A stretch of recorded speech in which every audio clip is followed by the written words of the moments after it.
Hello everyone, मैं भागीरथ परियार आप सभी का स्वागत करता हूं अपने यूट्यूब चैनल शिवम क्लासेज में। आज से मैं अपने इस चैनल पे मैथ्स और साइंस की एक सीरीज़ शुरू करने जा रहा हूं, जिसमें हम मैथ्स के अलग अलग टॉपिक कवर करेंगे, साइंस के भी अलग अलग टॉपिक कवर करेंगे।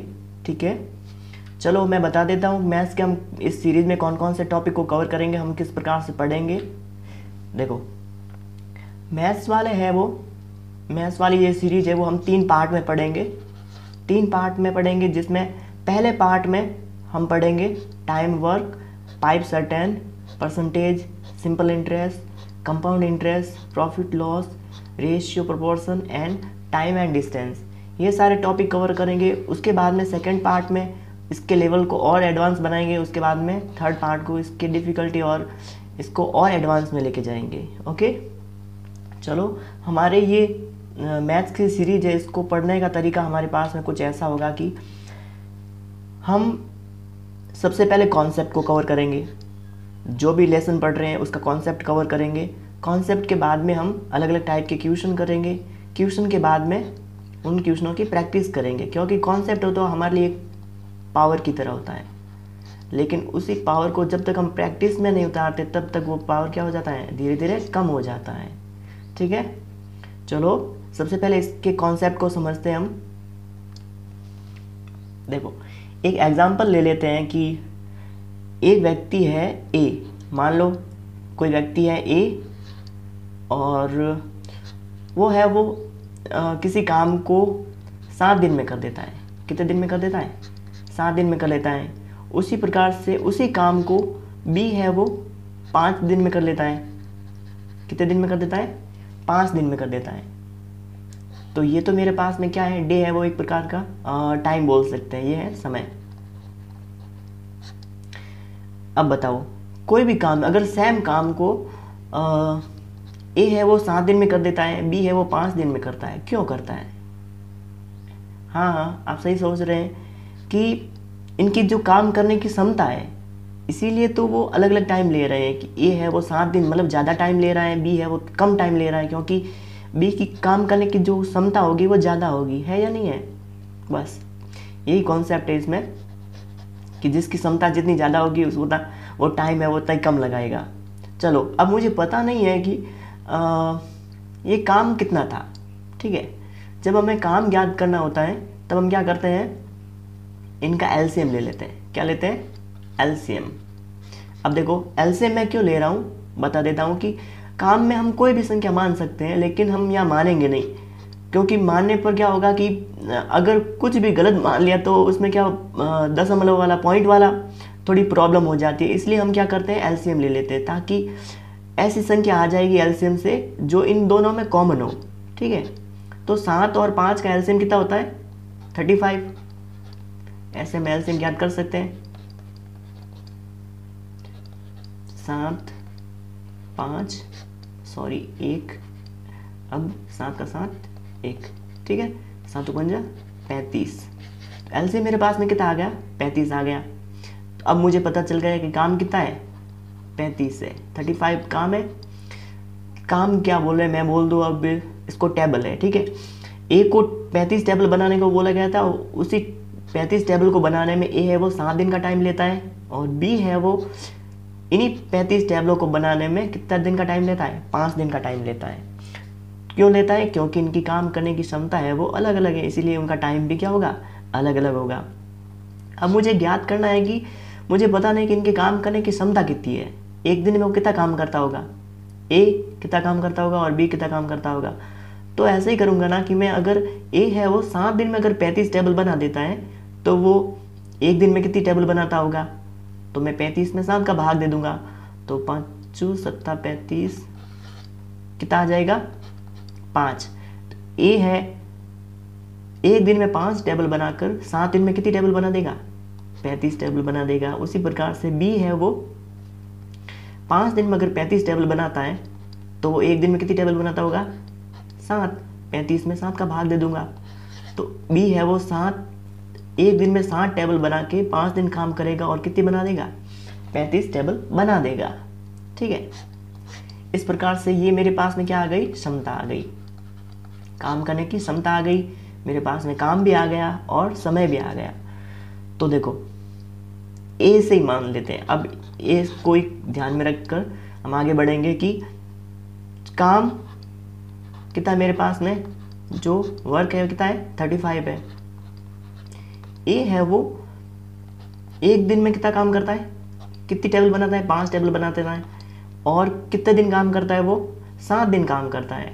मतलब 7 दिन में हमेशा 5-5 टेबल बना के कितनी टेबल बना देता है, 35 टेबल बना देता है। मतलब कि ये वर्क है, ये क्षमता है, एफिशिएंसी है, और ये समय है।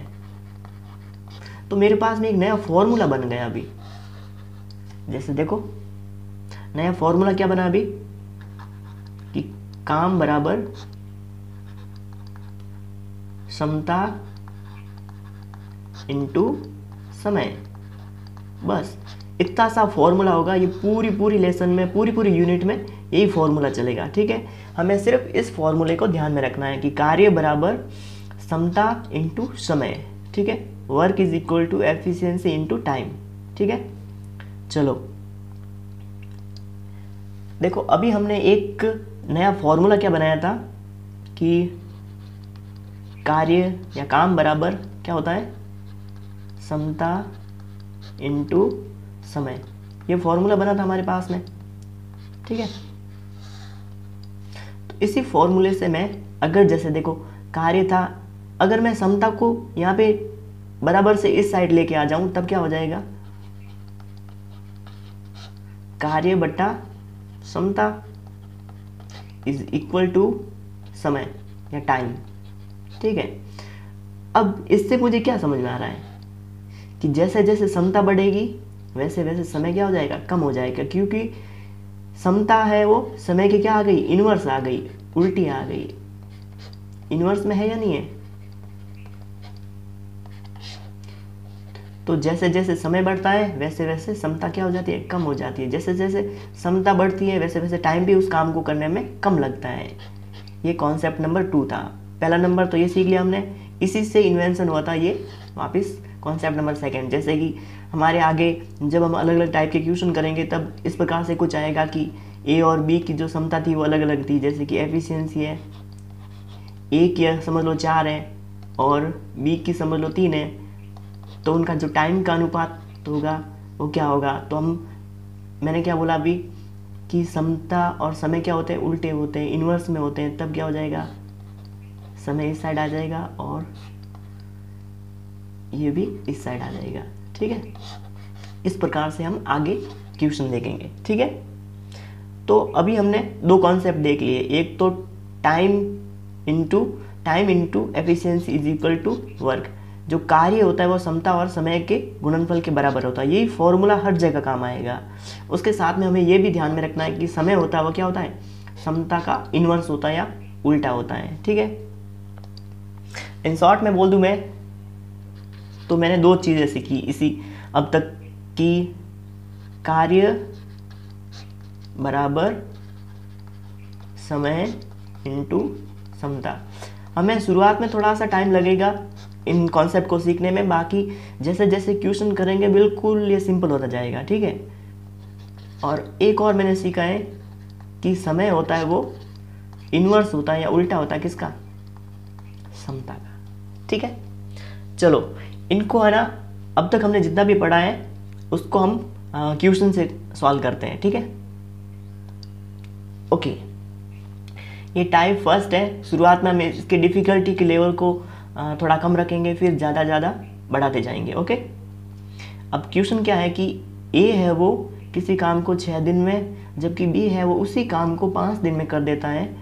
यदि दोनों साथ मिलकर काम करें तो काम कितने दिन में पूरा होगा। अब देखो एग्जाम्पल में क्या था, ए है और बी है। ठीक है, ए है वो किसी काम को कितने दिन में कर देता है, 6 दिन में करता है, और बी है वो उसी काम को कितने दिन में करता है, 5 दिन में करता है। अब मुझे पता नहीं कितना काम है, कितनी टेबल बनानी है। मान लो हमेशा टेबल ही मान लो, टेबल बनाना आसान होता है। जब मैंने बोला आपको टाइम ज्ञात वो वर्क ज्ञात करना हो, काम ज्ञात करना हो, तो मैं क्या करता हूँ, इसका एलसीएम लेता हूँ। क्या लेता हूँ? एलसीएम। आप जितना प्रैक्टिस करोगे ये यूनिट बिल्कुल सिंपल हो जाएगी। मैंने बहुत सारी बुक्स में देखा है कि उसमें बहुत सारे फॉर्मूले होते हैं, इसमें फॉर्मूला वाला कुछ नहीं होगा। सिर्फ इसमें एक ही चीज़ याद रखनी है कि वर्क होता है वो टाइम और एफिशिएंसी के गुणनफल के बराबर होता है। बस इतना सा ही फॉर्मूला है, पूरा लेसन कंप्लीट हो जाएगा। ठीक है, और इस मेथड से हम करेंगे। बाकी मैंने बहुत सारे देखा है, एक्स वाई पता नहीं क्या क्या करवाते हैं। ठीक है, हाँ देखो, ए 6 दिन में काम कर देता है, बी है वो 5 दिन में काम कर देता है, लेकिन मुझे पता नहीं कि काम कितना है। तो मैं क्या करूँगा, इसका एलसीएम ले लूँगा। इसका एलसीएम आ जाएगा 5 6 5 अंक 30। अब मैंने 5 अंक 30 डायरेक्ट कैसे बोल दिया? देखो, जब भी एलसीएम लेना होता है ना, एलसीएम क्या होता है, वो कॉमन फैक्टर होता है, सबसे छोटा कॉमन फैक्टर होता है। अब जैसे देखो, ऐसी संख्या लेनी होती है कि जो इन दोनों में भाग चला जाए और वो छोटी से छोटी भी हो। ठीक है, अब इनमें है ना कोई भी संख्या कॉमन नहीं है, मतलब इनका एचसीएफ है 1 है। जब कोई भी संख्या कॉमन नहीं होती ना इनके बीच में, जैसे 6 और 5, इनको डिवाइड करने वाली संख्या कोई कॉमन नहीं है, इसका मतलब क्या होगा, इनका गुणनफल ही वो एलसीएम होगा। ये बिल्कुल सिंपल मेथड है। ठीक है, अब मुझे समता ज्ञात करनी है कि वो एक दिन में कितना काम करते होंगे अलग अलग। ए है वो कितना काम करता है, बी कितना काम करता है। तो ए है वो 6 दिन में 30 टेबल बना देता है, तो वो एक दिन में कितनी बनाता होगा? मैं क्या कर दूंगा, इसको मैं भाग दे दूंगा। तो 6 पंजे 30, यानी कि ए है वो एक दिन में कितनी टेबल बना देता है? 5 टेबल बना देता है। उसी प्रकार से बी है वो एक दिन में कितनी टेबल बनाता होगा? 30 में मैं 5 का भाग दे दूंगा तो 6 आ जाएगा। तो इनकी जो समता है वो कितनी आ गई, दोनों की अलग अलग। ए है वो एक दिन में 5 टेबल बना सकता है, बी है वो 6 टेबल बना सकता है। तो अगर वे दोनों साथ में काम करें, अगर दोनों साथ में टेबल बनाए तो एक दिन में कितना बनाता होगा? दोनों कितने बनाते होंगे? 5 और 6 कितना हो जाएगा? 11। यानी कि 11 है वो उन दोनों के एक साथ में मिलकर काम करने की क्षमता है।